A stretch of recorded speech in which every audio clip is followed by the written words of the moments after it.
Welcome into the Badger Connect podcast. I'm your host, Mike Heller, and I get to do this every week. Get to talk to current and former Badgers players, coaches, sometimes players and coaches. And I've been looking forward to this one because Badger Volleyball gets underway here momentarily with their season, and can't wait to get into what Kelly Sheffield's team looks like this year, and we'll do some of that. But in the meantime, this podcast is always free. Badger Connect is a content provider. It's a subscription-based site. However, on Thursdays with the Badger Connect podcast, it's always free. So welcome in. I get a chance to visit with Sydney Hilley and Lauren Carlini on the show today. And ladies, welcome in. How are you? Great. Thanks for having us. Yeah, super excited. Thanks for spending some time with us. So, Lauren, because I talked about dealing with this year's team a little bit, you get the unique perspective that few have about having had played here and all the success you had, and now coaching here. So as you guys get started, what is your anticipation for what 2026 looks like? Yeah, we have a great recruiting class coming in, right? And we had a couple high-level transfers come in as well. And so very fresh faces, new faces, and trying to put all the puzzle pieces together. But it's been really fun. This group is extremely energetic and lively, and they love spending time together. Not that other Badger teams haven't. This team has just taken it to a whole nother level. And so it's fun to be in the gym with them. They're always bringing energy, always having fun. And on the other side of that, it's also about them learning how to work hard, right? And grind a bit. And that's what preseason's for. So it's been really fun. It's been challenging for them, which is great. And a lot of talent with these girls. And it'll be really curious to see kind of how we shape up starting in preseason and then getting into Big Ten. Sydney, as we talk to you, you are in Canada following the Canadian Football League, which which you've been doing for a while. Fill us in on what's going on north of the border and why you're there. Yeah, so my boyfriend, Jack Cohn, who actually was a Wisconsin quarterback from 2017 to 2020, is currently playing in the CFL for the Saskatchewan Roughriders. This is his third season. So I'm here in Regina, Canada, just supporting him along the way in my off season. So as you guys continue to populate the volleyball world, I'm wondering, if you look back on it, Lauren, at your time at Wisconsin,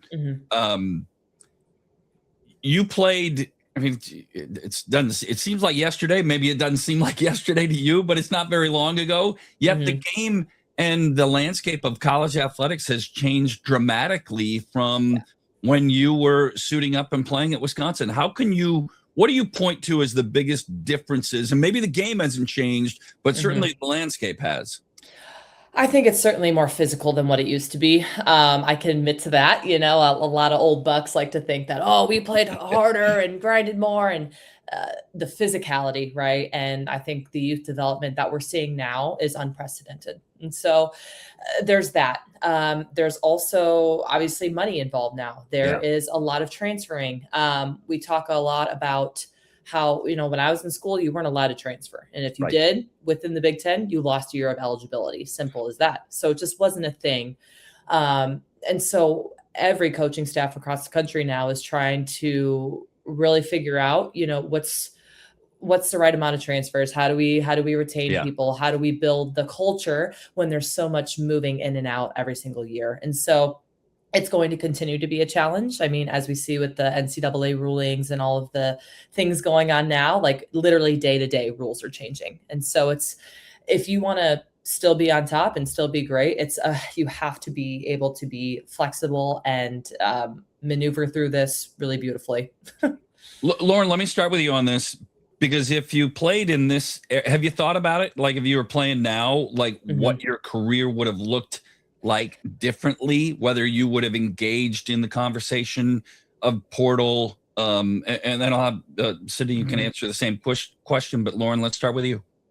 I think Again, you never know unless you're in that situation. Right. I would like to think that I would stay at Wisconsin. I'm a pretty loyal person. That's one of my main values that I hold true. And with that being said, I mean, I always wanted to go to Wisconsin. I was going through letters the other day that I wrote in like 6th and 7th grade of like, I don't really care about other schools. I want to go to Wisconsin. And so even if there was more money being thrown from other places, I would like to think no matter what, I'd stay at Wisconsin. Just worked out well for me in the end, no matter what. Yeah. Sydney, is your thought process similar? Yeah. And I always say, like, I'm so happy I played in the era where NIL wasn't a thing. I know, like, a lot of girls now are receiving like life-changing money and everything, but I just feel like my career would have gone so differently. Like, our group was just so special and the culture was so special. And I'm not saying that that hasn't changed. Like, I'm sure that's just a challenge now with so many people coming in and out. The culture is one of the things that I love the most about Wisconsin. And it's just a crazy challenge. I think you have some people making $100,000 or more, and then you have some people making none. Like, that's just a challenge that you have to navigate as a team that we didn't have to deal with. And like, I had a storybook ending to my career, like winning a national championship my 5th year. Like, I wouldn't change a single thing about that. Yeah. And you also played through the COVID run, which also had its own set of extraordinary challenges in playing in empty arenas and things of that nature. But as you look back on it now, they're extraordinarily different times. I can't believe what we all went through that. But college students, high school students, athletes playing in empty gyms and all. I mean, that was what an odd deal that you went through. Do you think about it much? Yeah, honestly, that season felt just like a fever dream. Like, we had so many like meetings about like how we were going to navigate through the season, like what we were going to sacrifice to make sure that we could protect our team and be able to practice and play matches. And it just like brought us really close together because we had our bubble of basically just your team. Like, that's the only people you were allowed to see. Yeah, and going to the gym and just having like cardboard cutouts in the stands instead of actual fans. I mean, craziness. And playing with masks on, just so many things that were different. I think we only played about 13 or 15 matches that entire season. So it was a weird year, but I think it brought us closer together, like playing through all that adversity, and the whole team came back that next season, and I think that helped us a lot. Lauren, when I take you back to your time playing at Wisconsin, you don't finish. You didn't get all the way home for the championship, and Penn State got in the way. Obviously, when I always think athletes tend to look back at those times, and I'm always curious as to whether, not that it keeps you awake at night, or maybe it does, but do you think back at those times and replay moments, or is that something that those of us who golf do when we go to bed and think about the round? I mean, does it still play for you? It does.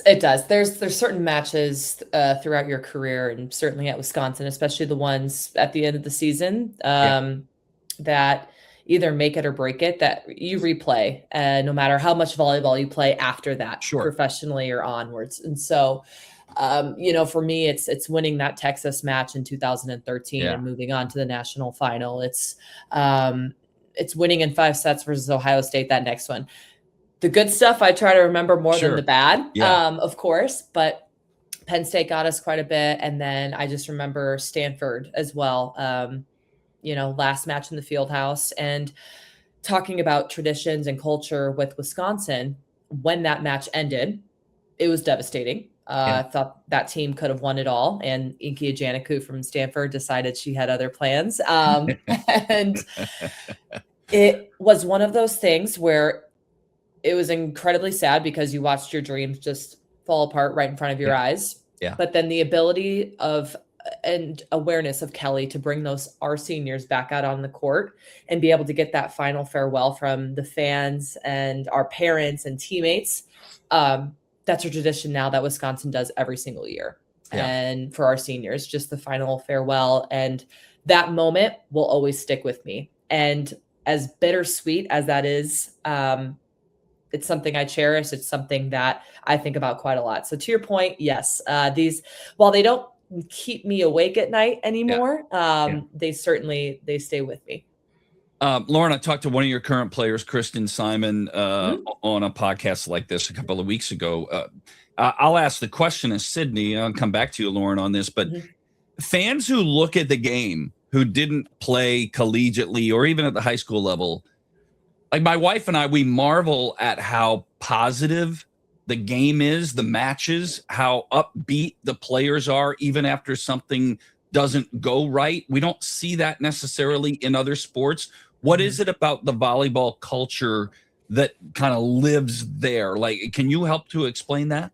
Well, I think some of it is it's such a game of momentum. And volleyball is one of those sports where, like, you play a set and you might have just got dominated, like it could have been 25-10, or you could have been winning 25-10, and then you reset completely the next game. So, like, you have to always control the energy as much as you can, and I think that's why you see so much positivity. But also, it's just like fun. You're out there, and it's such an ultimate team game that you need everyone around you to be playing their best. And so hyping other people up, celebrating the good stuff, that's just something that you need in order to keep that momentum on your side a little bit. I'm curious. I'll start with you. Lauren, do you want to expound on that? Because you're now part of the coaching realm. Yeah. But we watch the positivity all the time. And can you also expound on what we're talking about here?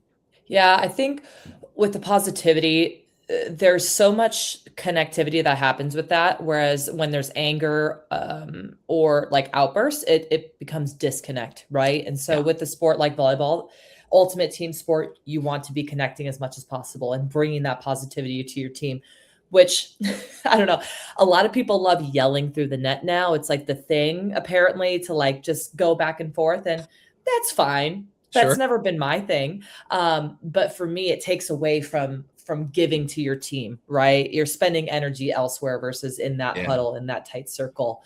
But no, I think positivity, the fact that it's such a fast moving game. I mean, the ball lands, and then at the international level, you actually only have about 12 seconds once kind of the play ends to then get the ball and serve again. So it's just, there's constant movement. There's no time to kind of like wallow in it, in the disappointment or negativity. Okay. So I have a question. You kind of brought me towards something here, Lauren. Every other sport has trash talk. So we don't see it. Maybe it happens when you're not on camera. Does it exist? Is that what you're talking about? The shouting through the net? Is it real? Does it happen?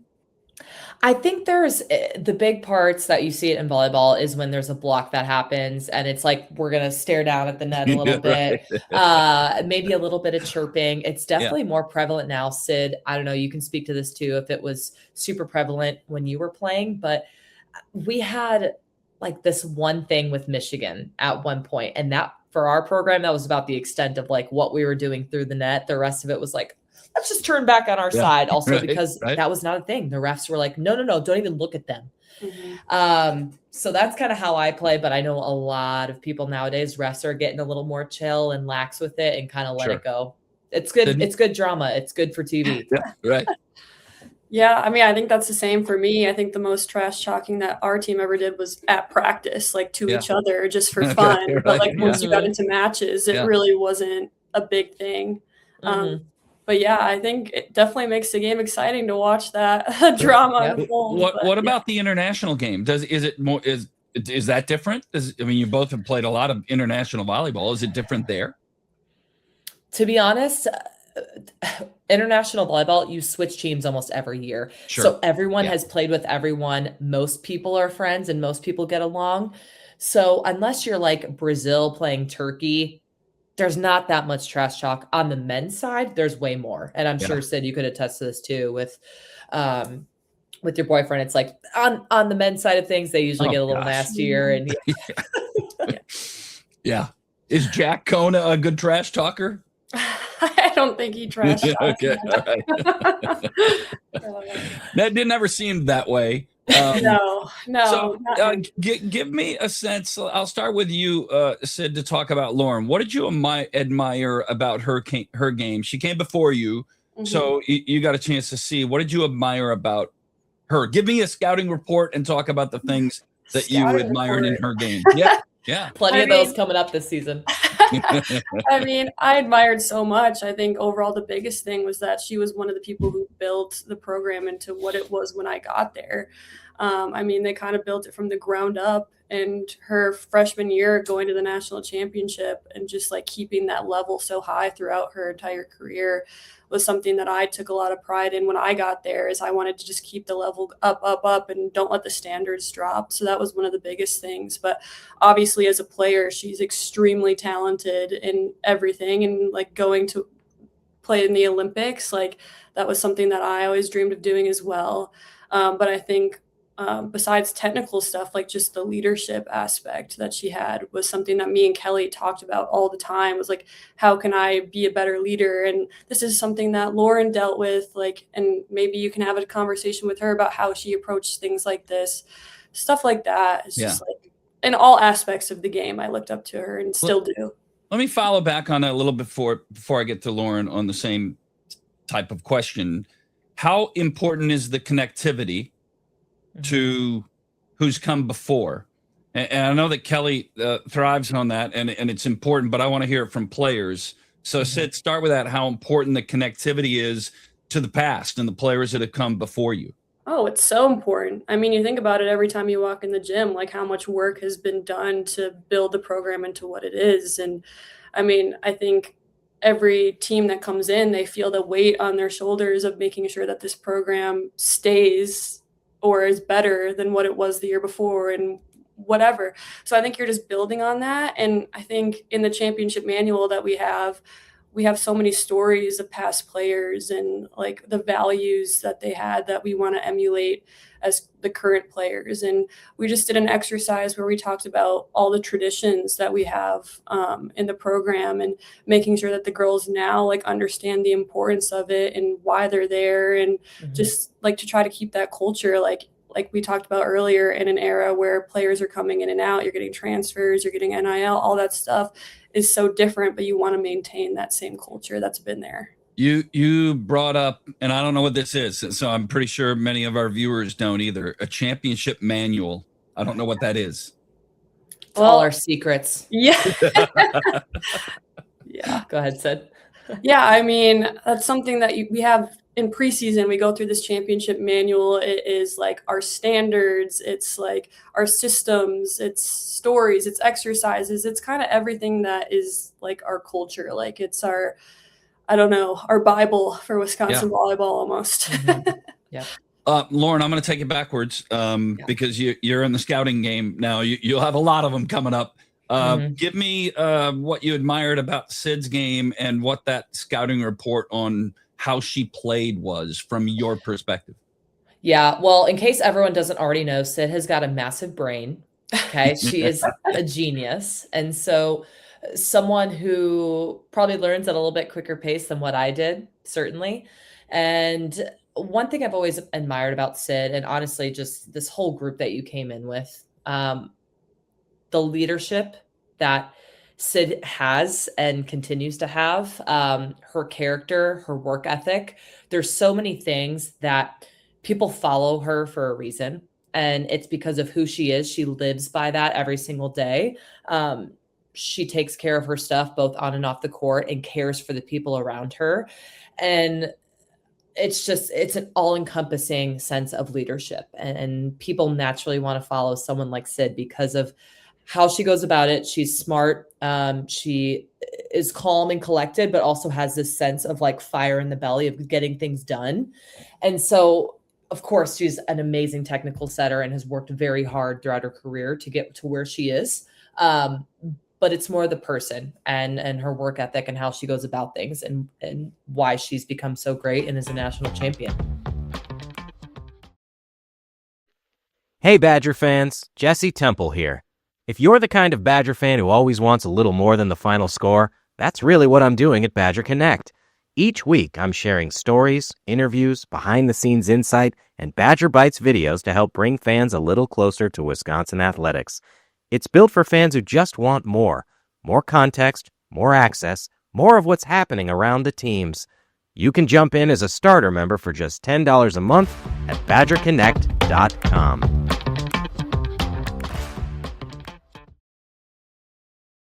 Sydney, let's talk about the big brain here for a moment. With degrees in genetics and genomics, right? Get that right? And then Yep. a master's degree in applied biotechnology. That's I I right. wouldn't, make sure I I wouldn't even be able to like pronounce that. right. Yeah. I mean, so what's going on in that? What are you doing with that, with those degrees and Yeah. what you've accomplished there? Yeah, so right now I actually am working part-time for the Side Out Foundation, which is really cool because they do metastatic breast cancer research, but it's all funded through volleyball. So if you ever see like a Dig Pink event where teams are wearing pink and donating, like that's all that organization. So it's kind of putting my science side together with my volleyball side. So it's really cool to be able to work for that. And I've learned a lot in my little part-time work that I'm doing in the off season. But I guess we'll see in the future what I want to do. I want to keep playing for as long as I can and as long as I still love it. But it's really cool to, in the off season, have that time to also use my brain in that way. Lauren, let me ask you about the professional side of volleyball as well. Mhm. It is a relatively new circuit here. We've seen the growth of the WNBA. We see the growth of the Women's Professional Hockey League. Mhm. You're kind of at the forefront of professional volleyball in the United States. Many of us, certain age group, have always thought of volleyball as an international Olympic style sport. And it's Yep. changing. What are the legs and what is the future of this sport? Yeah, it certainly starts with youth development, kind of like I spoke to earlier. Yes, the physicality is there, but also the numbers and the amount of young girls and boys now playing volleyball in America is greater than ever. And that's kind of where it starts, right? And so in the States, it's this grassroots idea of like, hey, let's continue to build this thing from the ground up here. Like you said, women's sports is really at our peak right now. It's going off in hockey, in basketball, in soccer, and we're trying to use that momentum. And right now, we currently have 2 leagues in the States, kind of duking it out, and it's great. It's competition. It gives fans and viewers the opportunity to see 2 different kinds of play and marketing ideas. And it's learning and adapting every single year. And so our job is to continue producing good product on the court, right? And bringing in great players in competition, while also bringing in current fans of volleyball and new fans, right? But it's been many years in the making. I initially signed on, I believe it was 2023 maybe. And just slowly been working our way up, and especially having it here in Madison, being 5 minutes from my house is amazing, and just hoping to continue to grow the sport, both at the professional level, especially. Lauren, you came here in 2013. When I say here, talking about the University of Wisconsin, and you both may have a similar or slightly different perspective on this, but from Pete Waite to John Cook to Kelly Sheffield and so many others who are involved in the program, what has made Wisconsin the destination that it is, and how difficult it is to maintain it? Lauren, you first. Why is Wisconsin that college, that school where so many volleyball players aspire to go? I think, honestly, it starts with the field house. Like, it is an incredible venue. The ability to seat that many fans in such a historic building, right behind Camp Randall too, is just, it's a very unique space that we get to be in. So that's a great start.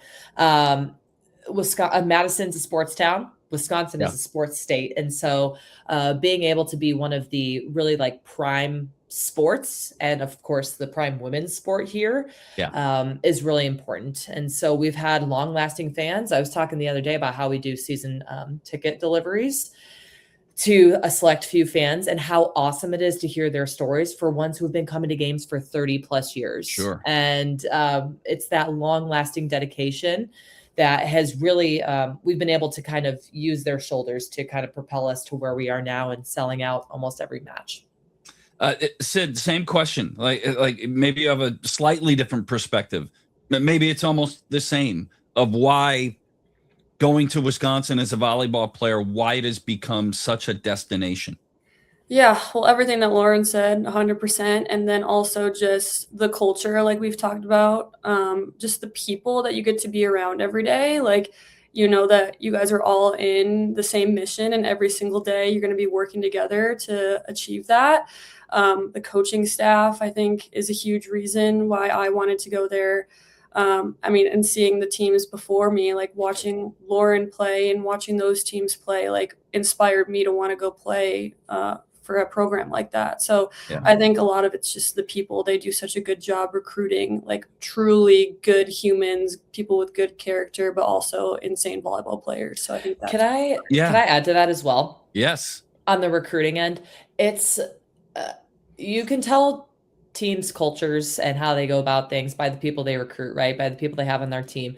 And Wisconsin takes a lot of pride in recruiting Badgers, right? People who love to grind, people who love culture, people who love to play defense and get after it and get gritty. Like those teams have always been the foundation of Wisconsin volleyball. And I think that's where our fans love it. They're like, okay, we know this is going to be our thing. And let's continue building on that year after year with new Badgers coming in, but they still have that same heart and that same tenacity. In the interest of full disclosure, we're recording this podcast before the alumni match was played, so we can't respond to what happened. But that is another part of why programs are successful, is that, Lauren, you're here, but Sydney, you want to come back and be in this, and you were in it. Like, that is a part of culture. Is that a fair way to look at it? Yeah, I think so. Like, I just have so much excitement to be back there, and whatever reason I can get to go back to Madison and be around the program, like I'm going to take it. And to be able to play in the field house is a whole nother level, and play with some girls I played with while I was at Wisconsin, but also some Badgers that I never had the chance to play with that I'm really excited to. And to meet some of the new faces on the team as well, just because I'm going to be following them every step of the way. And it's awesome to get to know them a little bit.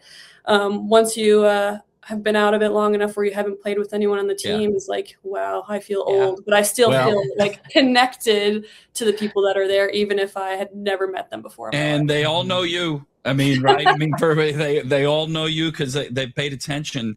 All right, so I got a few more areas to go, but I want to ask you both, talk to me about Kelly. Mm-hmm. Kelly is such a unique human being. He's an incredibly curious guy. So I always think of the line, you know, be curious, not judgmental, which we've seen in a dart match, right? Ted Lasso coming out soon for season 4. I'm fired up. Sid, let me start with you. Tell me about Kelly Sheffield. Oh, I could go on and on about Kelly Sheffield, but I love that man. Like, I really do. And I always tell people he's like kind of a secret genius. Like, some of the ideas he has is like, well, that's kind of crazy or out of the box, or I don't know. But then it always ends up working. Like, I always tell people I have 2 people that I will always listen to no matter what. And it's my mom and it's Kelly Sheffield. Yeah. I don't know, something about it. But he's just someone who is so witty, he's so thoughtful, like he still keeps in touch with all of his past players, like he truly cares about each and every one of them. And I think one thing that I love about him is he doesn't just care about volleyball, he cares about making you a better person and a better leader, like a well-rounded human being.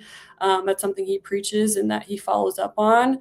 I mean, I miss him. I love him. He's the best. Like, I'm so thankful that I had the chance to play with him and that he's still in my life. So this is meant, Sydney, to be a compliment, but he is goofy, right? I mean, yeah, okay, for sure. All right. So I mean, when I call him goofy, it shouldn't be taken negatively. No, but he is kind of a goofball, right? Oh yeah, he gets everybody laughing. He's funny. He's got his own sense of humor, but it's great.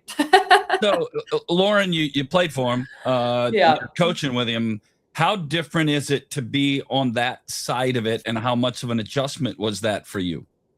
Honestly, it's not that big of an adjustment. I thought it was going to be bigger than what it was, to be honest, and it was not.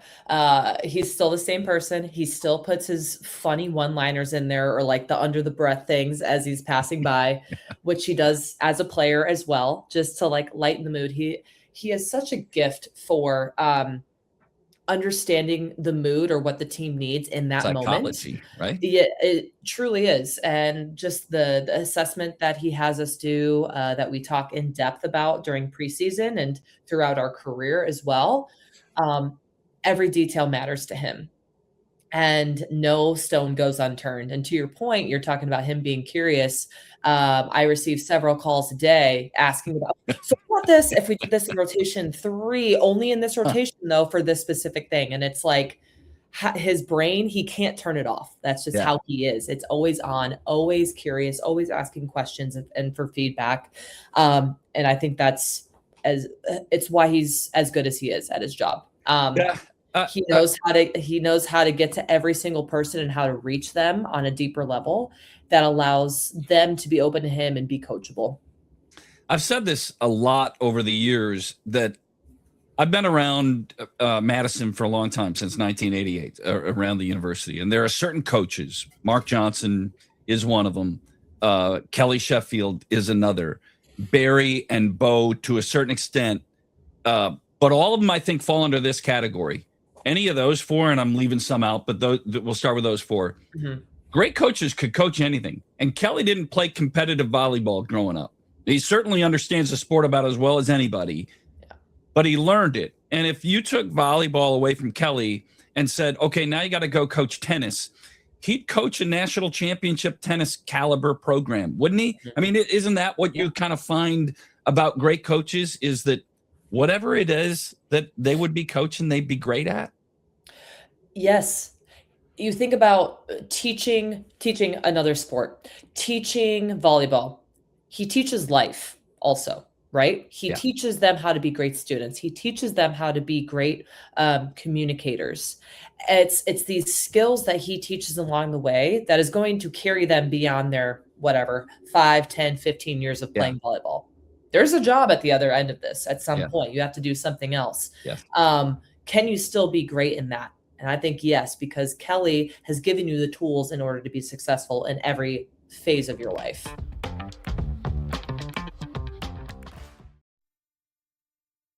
If you're listening to this show, you're exactly the type of Wisconsin fan that Badger Connect was built for. It simply allows the Wisconsin sports fan to get closer to the program that you love and directly support the program of your choosing. Your membership goes to the sport that you choose, which benefits the student athlete, and it rewards you for your Badger fandom. Members get exclusive content, great prize giveaways, and behind-the-scenes access that you just simply won't get anywhere else. If you want to be part of the giveaways and the access, pro memberships start at $35 a month, with elite options available for even more access. If you want to support Wisconsin athletics and be part of the programs that you love, you can go to badgerconnect.com and join today. Lauren, let me touch on one other thing with you before I get to some bigger picture stuff. Playing and coaching, because it's still part of your life, right? It's a rarity. We don't see that in many other sports. I'm trying to think of others that it happens, not very often. How do you balance? How do you work out that competitive life balance of being a coach, being a player, and also life, all kind of mixed into the same bowl? Yeah, it definitely stays busy. I don't have a ton of free time, but it's incredible that I do get this opportunity. The fact that my love coaches have been understanding, the league has been understanding, and then Kelly and the staff, of course, have been just really great with kind of working and maneuvering around it. And we all know Wisconsin's my priority in the fall. Love is my priority in the spring. And it's worked out pretty well. I don't miss a ton of stuff, just with the scheduling of being an athlete and playing in the morning and then going to Badger practice in the afternoon. That's kind of how we figured it out to where it works for everyone. And for me, I love it because I still get to play and do what I love every single day. I keep saying I'm going to retire, and then here I am like, oh, maybe one more year. It's just this sport keeps growing, and the opportunity to inspire and show the youth that this is a possible thing, and you should strive to be a professional playing in the States one day. Yeah, I love being a part of that. And I also love learning things right now still as a player that I can bring into the gym later in the day to the Badgers. Yeah. So it earns me a bit of street cred in that There sense. you go. Oh, she's That's still awesome. doing it. She's still Right. learning Yeah. too. You know, maybe I'll listen to her. Okay, we're gonna go back and forth, bounce back and forth on these last few. Sydney, what's your second best sport? Basketball. I played through high school. My dad actually was a college basketball player. My mom Yeah. was a college volleyball player. So my brother and sister and me all played both sports. And then I think because my dad was our coach, we all ended up quitting basketball. But Is that right? You're gonna blame him, huh? yeah. Do you guys watch the way it works in youth sports, and you're not that far removed from it? Are we doing things the right way? We sports specialize so early.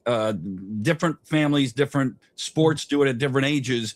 But by the time you're 13 or 14, other than the ridiculously talented, you got to pick one. Is that okay? Sydney, start with you. I mean, I loved playing a lot of different sports, and I played so many, and then it got to a point where I think middle school it went down to just volleyball and basketball because that's all I had time for. With you're playing your club and you're playing your school season and trying to mix and match both. I think it's great to diversify for as long as you can, and then specialize once you get maybe high school. I think it's really good for you to learn different sports. Lauren, you're an active part of that. What's your thoughts on how we handle youth? I would agree with that. I think there's just a natural phasing out of things of like, okay, I stopped playing basketball because I don't want people touching me. Personal space. So then it got into softball. Mm-hmm. Perfect. Personal space, can do that. I did that until I was in 8th grade. And then I specialized starting in 8th grade. Sure. So I don't think we should specialize super early. I think learning different movements and just general athletic abilities is huge. I think the main problem right now in youth sports is that parents are seeing the financial possibilities of kids in all sports. And now we are overdoing it in terms of training, in terms of doing extra camps and doing extra private lessons. And there is no break now. You are going from club season to camps to private lessons straight into high school. And that's going to cause for a lot of burnout early on. So that's kind of where we're at right now is like the extreme end of too much personal training, in my opinion. Lauren, your second best sport? Used to be softball. Right now I'm working on my golf game. So I would say I'm honestly, I'm a competitor, but like when I'm shooting, like when I'm doing golf, I don't really care that much because I'm not good at it yet. Once I get good, then I'll start. My guess is, and this is unfair, Kelly's not a golfer. Is Kelly a golfer? He swings okay. He's okay. He just doesn't give himself free time in order to go. No, right. It starts with that. All right. Lauren, would you rather have won, if I could life DVR, rather go re-experience a match, big match that you won on the home court or on the road court? Ooh. Right. Probably on the road. Yeah, isn't it amazing? I get about a 50-50 split on that from all former athletes or current ones. What's brings you greater joy? A quiet road arena because you shut them up, or the boisterous home one? And it's kind of splits. I don't know. I mean, I think about last year when we beat Texas to go to the Final Four. That was, you could hear a pin drop and it was amazing. Right. Sydney? I mean, I guess same. I mean, if I could choose one match to relive, it'd be a neutral site because that's where we play at the national championship. But I mean, I think like I remember games at like Nebraska that we won, and then they have such an amazing crowd, and like kind of silencing them is really cool. But I mean, also getting a huge win at the home arena is amazing too. So that's a hard one. Yeah. So leave the field house out of it because it's an unfair and we have bias and it's ridiculous. Best road environment that you ever play. I mean, because there are really good ones in this league and even out of the league. Best road environment, Lauren? Gosh, that's a great question. Honestly, my first initial thought went to Brazil, just professional side. Their fans are crazy. But for Big Ten, I would probably say Penn State. Penn State was really hard to play at. Their fans are right on top of you. I mean, they are in your attack path. Yeah. Sydney? I'd say Penn State, Nebraska, or Minnesota, probably. Yeah. Well, in Minnesota is different when it's, part of your background too, right? I mean, Yeah. Yeah. so that being part of it. Um, so it, so what does it take to get home? And Sydney, I'll start with you on this one. I don't know that we talk, maybe you guys do, but from the outside looking in, we probably don't talk enough about matchups. I think, Lauren, about your Penn State. I mean, the year that you guys play them in the finals, they beat you 9 out of 10 sets. So maybe it's just a bad matchup. But Sid, what does it take to get home? And is it more about matchups than those of us on the outside tend to look at?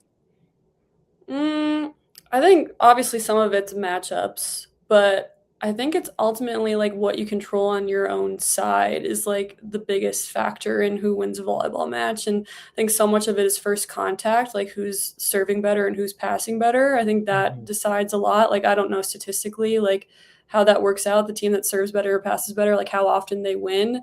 But I think that makes a huge difference. Big brain over there. See, Yes. I would agree with that. I would agree with the fact that matchups are a pretty big part of it, but there's ways that you can kind of exploit those matchups depending on if you want to spin rotations. Kelly does all of that of like, okay, what rotation are they starting in? What's our best matchup? Do we need to spin it? Is there certain serving strategies? And sometimes, sometimes they're just going to have a better night, right? But do you have game plans? Do you have tactics to be able to kind of swing some of these maybe matchup disparities in our favor? Let me finish with this same two concepts for both of you. What is it about the field house, not just the program, but about playing in that barn that is so special and amazing how fast it goes by? You're going to you've gotten to do one again with the alumni, but what is it about that, Sid, in that place, in that building that is so special?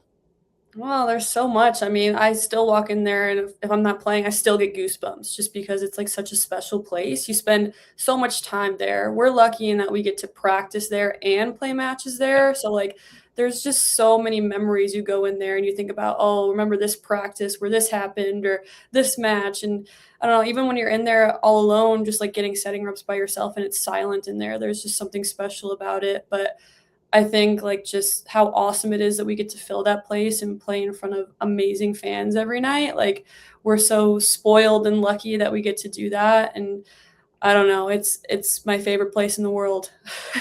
Lauren, you got to walk in both as a player for all those years and now as a coach, and maybe maybe now you get to appreciate it in a different way than you did as a player. But what is it about playing in the field house? I mean, Sid said it beautifully, but I just add to that of like it starts with the fans. It starts with the people. There's a reason why they're lining up 8 hours before the match starts outside, playing cards and all of that and rushing to their seats. It's tradition, it's history, it's a connectivity between the fans, our team, and the culture. And so we're just so grateful that they have that support. The tradition of having the kids line up around the court and being able to go high five them. And I always hope that the girls who get to go put those jerseys on every day don't take it for granted, right? Because it's such a grand and unique place to be able to play and call home. And people always ask, wow, you guys are selling this out. Like you need more space. Are you going to go anywhere else? No.